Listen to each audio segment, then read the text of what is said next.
Jiří Procházka is set to go down against Alexander Rakic. I am pretty much looking forward to this fight. Unfortunately, Alexander Rakic was having that knee injury, which kind of scares the shit out of me. He started off as a knockout artist and he turned into a very, very technical fighter. Nowadays, I can only say that Rakic is grinding his way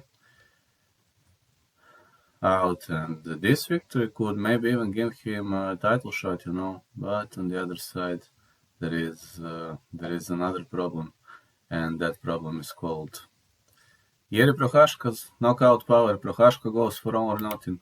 So in this fight, I think the only prediction that makes sense is the fight will not go the distance. Side call, listen. Procházka has been knocked out brutally recently, and I believe Rakic has recovered. Side call going to be Rakic. This time I want him to win, but this is really 50-50 to me. Depends on how the fight opens. Procházka will go for all or nothing.